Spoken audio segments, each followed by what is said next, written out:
Implementasi kurikulum Merdeka Belajar, Satuan Pendidikan di semua jenjang sudah mulai diterapkan.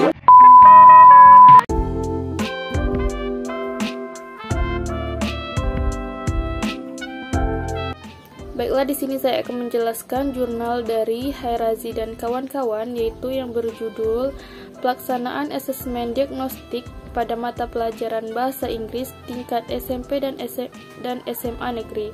Penguatan implementasi kurikulum Merdeka di Kabupaten Lombok Tengah.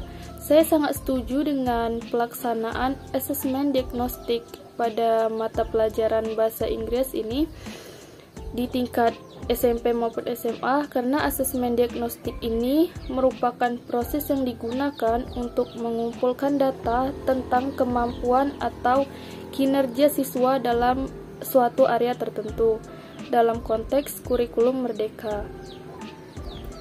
Asesmen diagnostik ini digunakan untuk mengidentifikasikan kebutuhan belajar siswa secara individu menurut Setiawan et al. 2022. Asesmen diagnostik ini sangat penting diterapkan oleh guru karena ini merupakan proses yang digunakan untuk mengumpulkan data tentang kemampuan atau kinerja siswa selama atau sebelum mempelajarkan bahasa Inggris di kelas.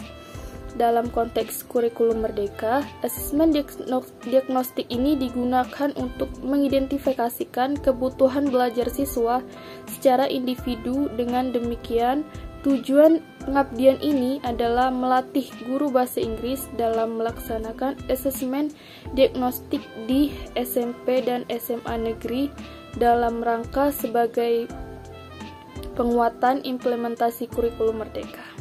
Baik, saya akan melanjutkan sedikit pemaparan dari Fitriani, yang merupakan salah satu tujuan utama dari kurikulum Merdeka adalah menghasilkan lulusan yang mampu bersaing di tingkat global. Jadi dalam konteks ini, asesmen diagnostik membantu guru untuk menentukan tingkat kemampuan awal siswa. Dengan mengetahui tingkat kemampuan awal siswa, guru dapat menentukan materi yang tepat dan menyesuaikan pendekatan pembelajaran yang sesuai dengan kebutuhan siswa. Kemudian dalam hal ini, asesmen diagnostik juga berperan penting dalam memastikan bahwa materi pembelajaran disampaikan secara efektif dan sesuai dengan kemampuan siswa. Dan penting untuk dicatat bahwa asesmen diagnostik dalam kurikulum Merdeka bukanlah sekedar tes atau penilaian akademik semata. Asesmen diagnostik juga melibatkan evaluasi aspek non-akademik seperti sikap, nilai, keterampilan sosial siswa, dan lain-lain.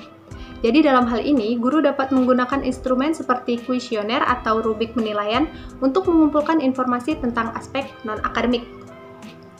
Dan juga, asesmen diagnostik dalam pembelajaran bahasa Inggris ini penting untuk mengevaluasi kemampuan siswa secara individu, menentukan tingkat kemampuan awal siswa, merancang strategi pembelajaran yang sesuai, dan menilai aspek non-akademik siswa. Jadi asesmen diagnostik dapat dilakukan dengan menggunakan metode tes, observasi, ataupun wawancara untuk mengumpulkan informasi tentang kemampuan siswa dalam 4 keterampilan berbahasa. Jadi guru dapat mengembangkan instrumen asesmen yang efektif dengan memperbarui pengetahuan, melakukan kolaborasi dengan rekan kerja, serta mengembangkan instrumen yang memenuhi standar psikometrik dan menggunakan variasi teknik asesmen. Teknologi juga dapat dimanfaatkan dalam menggunakan penerapan asesmen diagnostik ini, seperti membuat instrumen asesmen, menggunakan program komputer, dan melakukan atau menggunakan aplikasi untuk mengumpulkan dan menganalisis hasil asesmen. Assalamualaikum warahmatullahi wabarakatuh. Perkenalkan, nama saya Isra Kurnia. Di sini saya akan menjelaskan tentang urgensi pendidikan bahasa Inggris kurikulum Merdeka pada siswa SMP. Pendidikan bahasa Inggris dalam kurikulum Merdeka pada siswa SMP memiliki urgensi yang sangat penting. Hal ini dikarenakan bahasa Inggris merupakan bahasa internasional yang penting untuk komunikasi global serta memiliki peran penting dalam pengembangan kemampuan siswa. Beberapa urgensi meliputi: yang pertama, komunikasi global. Bahasa Inggris adalah bahasa utama dalam bisnis internasional, diplomasi, dan komunikasi global. Siswa perlu menguasai bahasa ini untuk berpartisipasi secara efektif dalam dunia global. Yang kedua, yaitu akses ke sumber daya global. Banyak sumber daya pendidikan, informasi, dan penelitian terbaik tersedia dalam bahasa Inggris. Kemampuan bahasa Inggris akan memberi siswa akses yang lebih luas terhadap pengetahuan. Yang ketiga, pengembangan kemampuan kognitif, yaitu pembelajaran bahasa Inggris dapat meningkatkan kemampuan berpikir kritis, analisis, dan pemecahan masalah siswa. Yang keempat, persiapan untuk dunia kerja. Di era globalisasi, kemampuan berbahasa Inggris menjadi nilai tambah dalam mencari pekerjaan. Yang terakhir atau yang kelima, pembukaan peluang studi dan karir internasional. Siswa yang mahir dalam bahasa Inggris memiliki peluang lebih besar untuk studi lanjut dan karir internasional.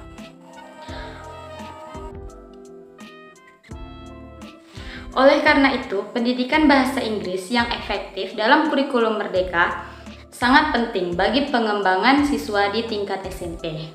Baiklah, itu saja dari saya. Terima kasih.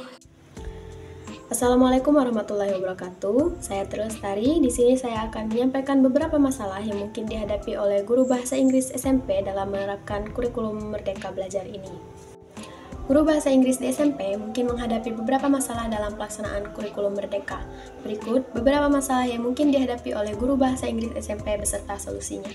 Yang pertama, keterbatasan sumber daya. Guru mungkin memiliki keterbatasan sumber daya seperti buku atau perangkat teknologi yang diperlukan untuk mendukung pembelajaran bahasa Inggris. Yang kedua, kurangnya pelatihan kurikulum Merdeka. Guru mungkin belum terlatih dalam metode dan pendekatan pembelajaran yang diperlukan oleh kurikulum Merdeka. Yang ketiga, pengukuran dan evaluasi yang tidak jelas. Pengukuran kemajuan siswa dalam kurikulum Merdeka mungkin tidak selalu terdefinisi dengan baik, dan guru mungkin kesulitan mengevaluasi pencapaian siswa. Yang keempat, motivasi siswa. Beberapa siswa mungkin kurang termotivasi dalam pembelajaran bahasa Inggris, terutama jika mereka tidak melihat relevansinya dalam kehidupan sehari-hari. Yang kelima, tingkat kemampuan yang beragam. Siswa dalam satu kelas mungkin memiliki tingkat kemampuan bahasa Inggris yang beragam, yang membuat pengajaran menjadi sulit. Yang keenam, pemantauan kemajuan. Guru perlu memiliki cara untuk memantau kemajuan siswa secara berkala, tetapi bisa sulit dalam lingkungan dengan jumlah siswa yang besar. Berikut beberapa solusi yang dapat digunakan untuk mengatasi masalah yang dihadapi oleh guru bahasa Inggris SMP. Yang pertama, guru dapat mencari sumber daya alternatif yang gratis atau terjangkau secara online menggunakan materi yang ada dengan lebih kreatif atau mengajak siswa untuk berkontribusi dalam menciptakan materi pembelajaran. Yang kedua, guru perlu mengikuti pelatihan dan workshop yang diselenggarakan oleh institusi pendidikan atau pemerintah. Mereka juga bisa berkolaborasi dengan rekan guru yang sudah memiliki pengalaman dalam kurikulum Merdeka. Yang ketiga, guru bisa berdiskusi dengan rekan sejawat dan mencari panduan dari pihak berwenang untuk memahami cara yang tepat untuk mengukur kemajuan siswa. Mereka juga dapat mencoba metode evaluasi yang kreatif seperti portofolio, proyek, atau ujian formatif. Yang keempat, guru dapat mencoba mengaitkan pelajaran bahasa Inggris dengan kehidupan sehari-hari siswa, misalnya dengan membahas konten yang relevan seperti musik, film, atau tren populer. Yang kelima, guru dapat menerapkan pendekatan diferensiasi yang berarti mereka menyusun rencana pembelajaran yang sesuai dengan tingkat kemampuan individu siswa. Ini memungkinkan siswa yang lebih mahir untuk berkembang lebih jauh, sementara yang lebih lemah mendapatkan bantuan ekstra. Dan yang terakhir, penggunaan teknologi seperti aplikasi pembelajaran atau platform daring dapat membantu guru melacak kemajuan siswa secara lebih efisien. Mereka juga bisa mengadakan pertemuan individu atau kelompok kecil dengan siswa untuk membahas kemajuan. Saya Yayu Susana Tridati dengan NIM 2123008. Baik, saya sudah membaca jurnal Keislaman dan Ilmu Pendidikan dari Hendra Susanti Padriati dan Imam Asroa dari UIN Mahfud Yunus Batu Sangkara. Saya sudah membaca jurnal yang berjudul tentang problematika perubahan kurikulum di SMP. Saya sudah mengutip beberapa problematika perubahan kurikulum di SMP, yaitu adalah jarak antara perubahan kurikulum itu sangat tergesa-gesa dan terburu, sehingga kurangnya pendampingan dan pembinaan khusus dari pemerintah kepada lembaga pendidikan, sehingga kurangnya penguasaan materi terhadap lembaga pendidikan untuk diajarkan ke pendidik. Dan juga kurikulum Merdeka hanya untuk mengukur gaya belajar siswa, tanpa melibatkan kesulitan belajar dan aspek-aspek lainnya.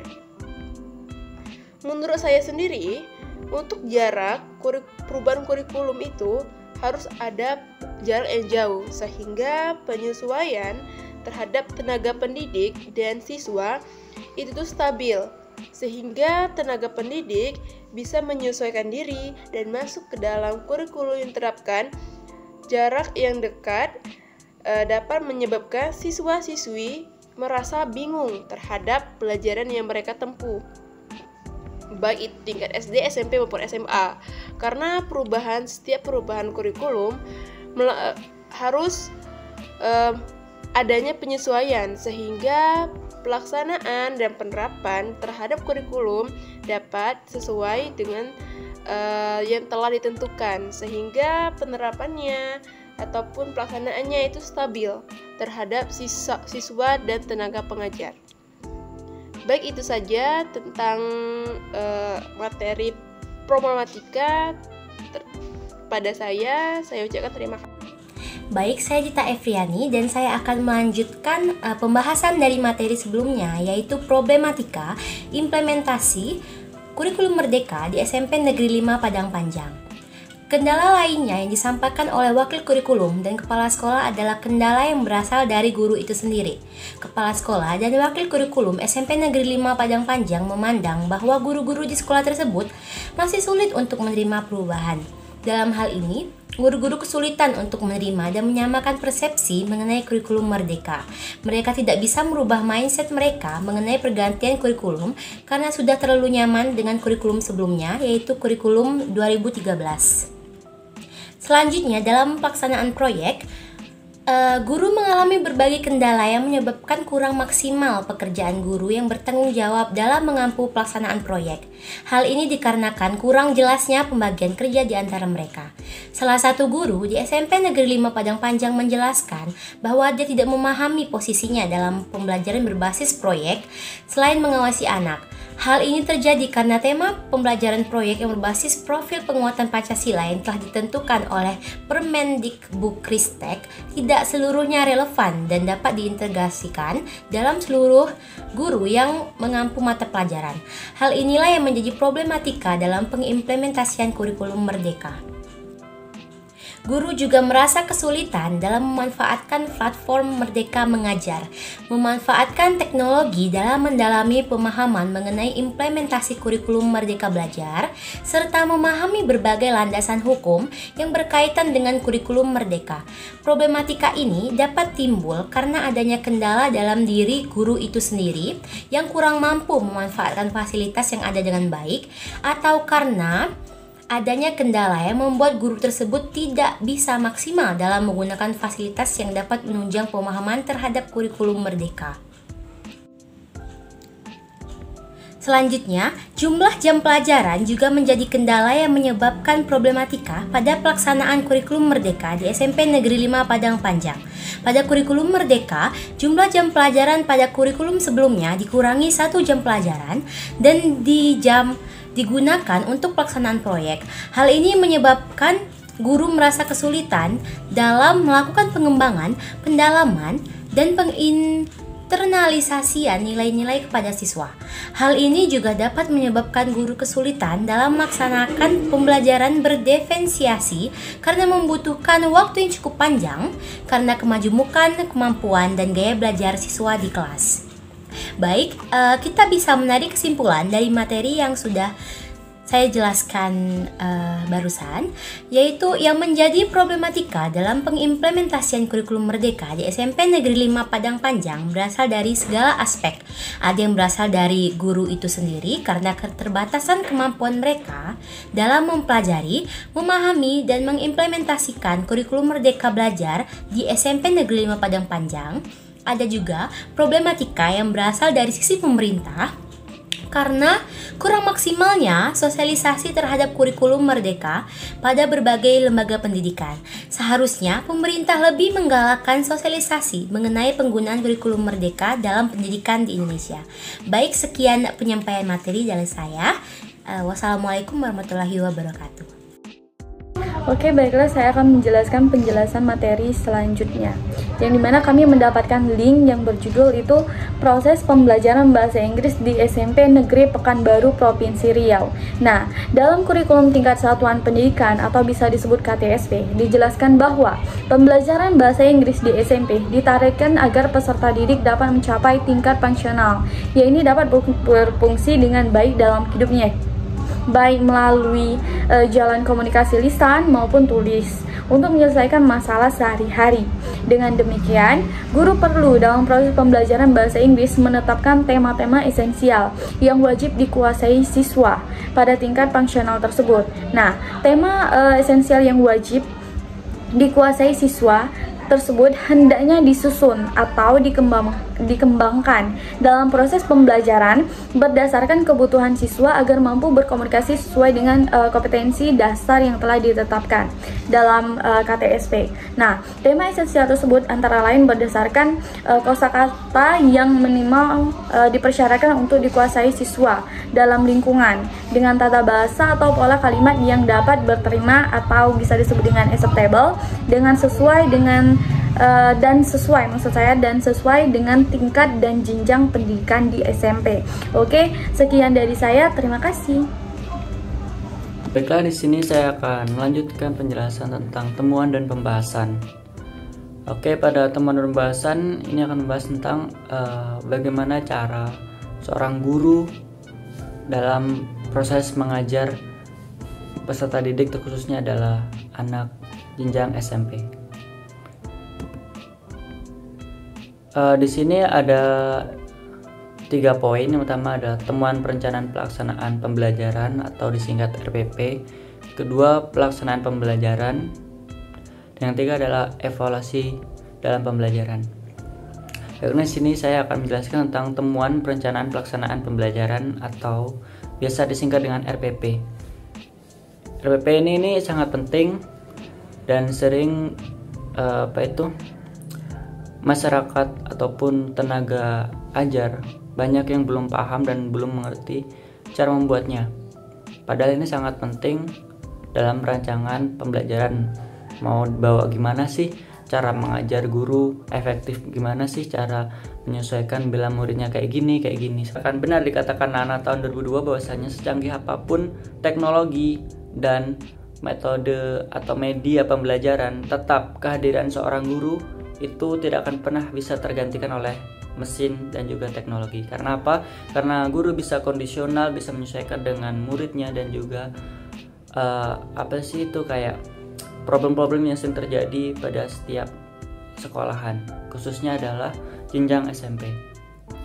Baiklah, untuk RPP sendiri ini masih banyak dari tenaga ajar yang belum mengetahui bagaimana sih cara membuat RPP, seberapa pentingnya sih RPP, dan lalu cenderung kayak mencontek ke orang lain, sekolah lain ataupun dari Google.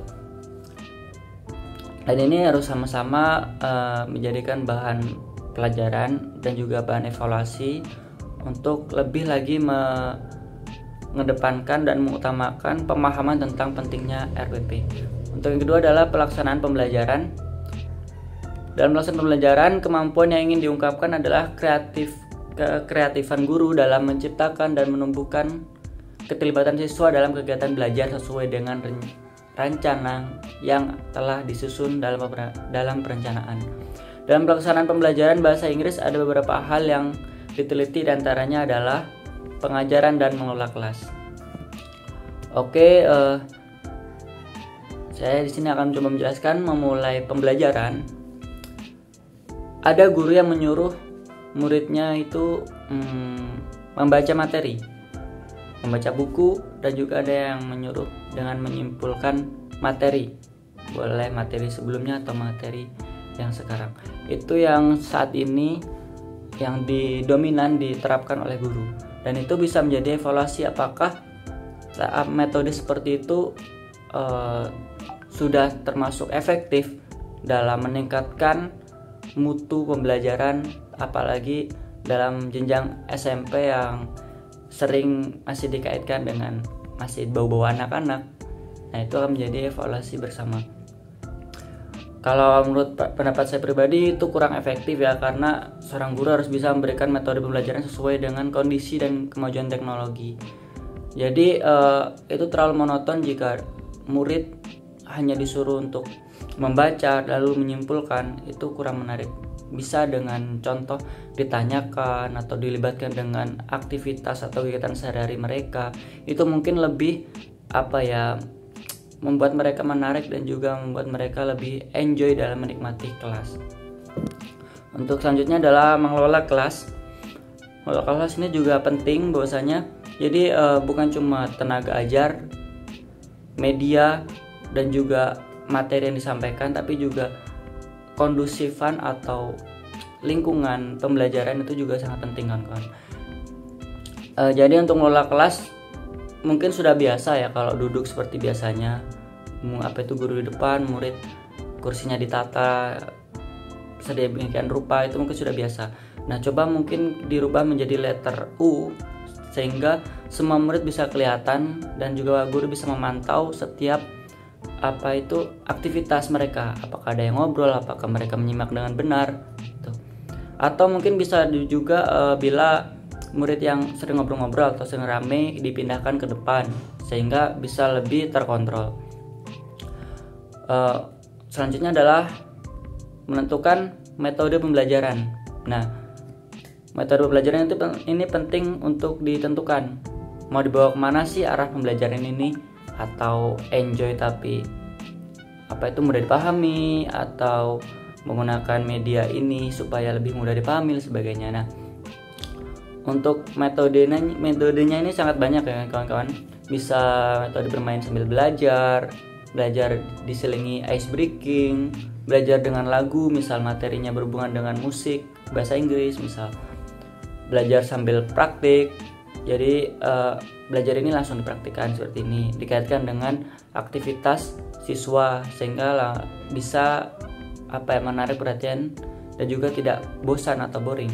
Belajar sambil menonton video bahasa Inggris, belajar menebak nama dalam bahasa Inggris dan lain-lain. Untuk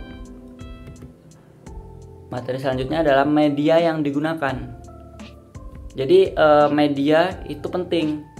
Kita sudah maju, kita sudah dibantu dan banyak teknologi.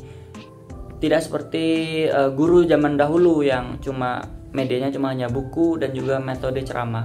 Jadi sekarang sudah sangat menarik, banyak sekali video pembelajaran yang menarik di YouTube atau di tempat-tempat lain, PPT yang menarik, ataupun cara-cara mengajar yang menarik seperti games, atau mungkin bisa saling tebak-tebakan, atau mungkin ya seperti enjoy kalau misal ada yang belum paham terus kita panggil, kita tanyakan apa yang belum paham terus kita kaitkan dengan games ya. Jadi tidak seperti menghukum mereka yang tidak paham, tapi memberikan edukasi dengan cara menarik bagi mereka yang belum paham, mungkin itu.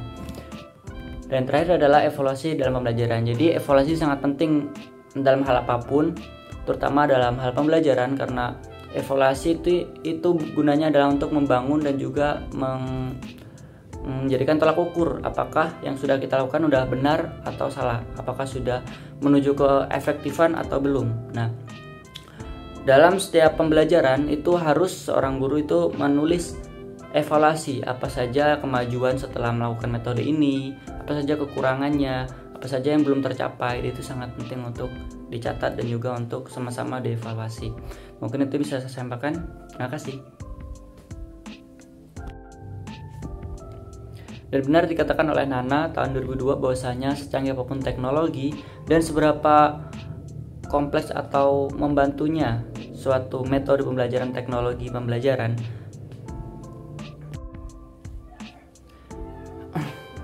dan benar yang dikatakan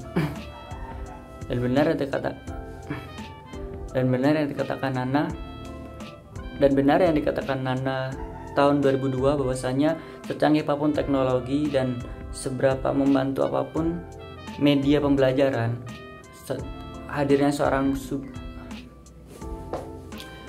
dan benar dikatakan Nana tahun 2002 bahwasanya secanggih apapun teknologi dan seberapa mudah apapun media pembelajaran, hadirnya seorang guru itu tidak bisa digantikan oleh alat dan juga teknologi.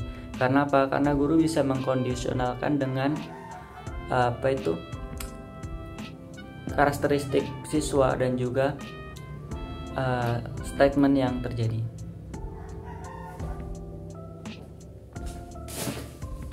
Dan benar yang katakan Nana tahun 2002 bahwasanya secanggih apapun teknologi dan seberapa banyaknya media pembantu pembelajaran, kehadiran seorang guru itu tidak bisa pernah tergantikan oleh.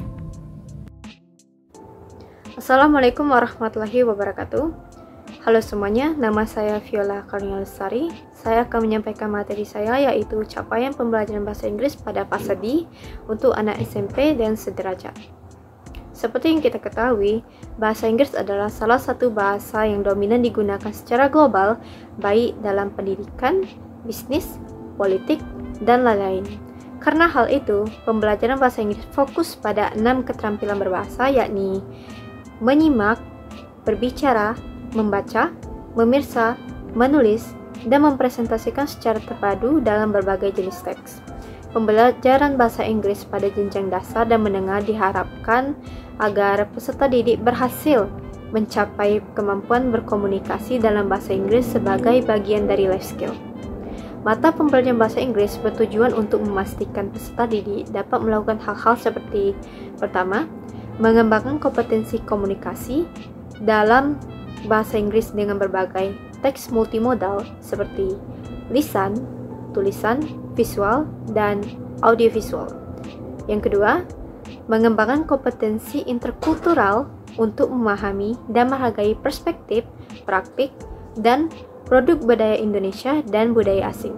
Ketiga, mengembangkan kepercayaan diri untuk berekspresi secara individu yang mandiri dan bertanggung jawab, serta mengembangkan keterampilan bernalar kritis dan kreatif.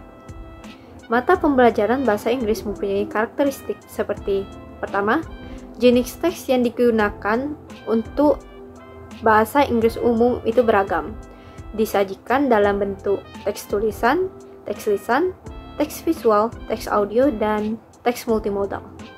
Kedua, guru dapat menentukan jenis teks yang ingin diajarkan sesuai dengan kondisi di kelas. Ketiga, proses belajar berfokus pada peserta didik atau learner center. Keempat, pembelajaran bahasa Inggris umum difokuskan pada kemampuan berbahasa peserta didik sesuai dengan tahapan perkembangan kemampuan berbahasa. Baik, sepertinya itu saja materi dari saya. Terima kasih. Wassalamualaikum warahmatullahi wabarakatuh. Elemen-elemen mata pelajaran serta deskripsinya. Menyimak, kemampuan memahami informasi, memberikan apresiasi kepada lawan bicara, dan memahami informasi yang didengar, sehingga dapat menyimak tanggapan secara relevan dan kontekstual.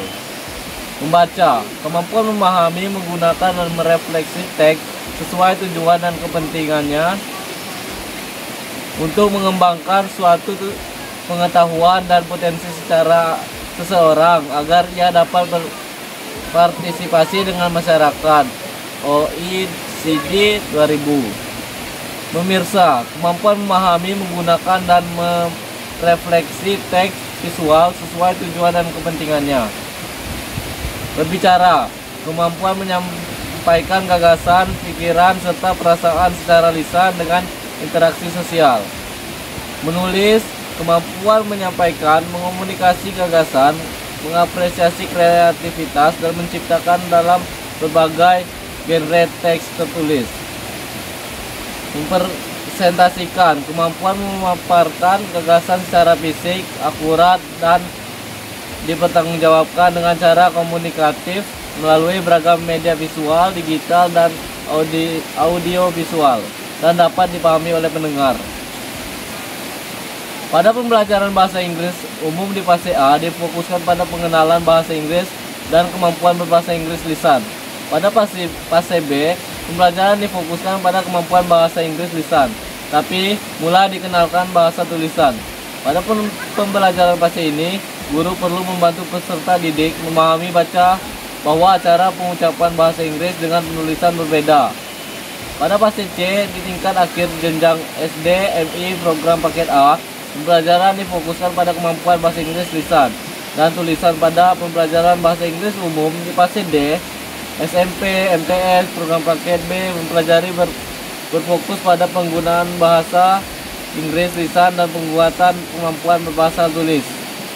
Pada pembelajaran bahasa Inggris umum di fase E dan F, SMA, MA, program paket C mempelajari bahasa Inggris berfokus pada penguatan berbahasa lisan dan tulisan dengan target CIFRB1.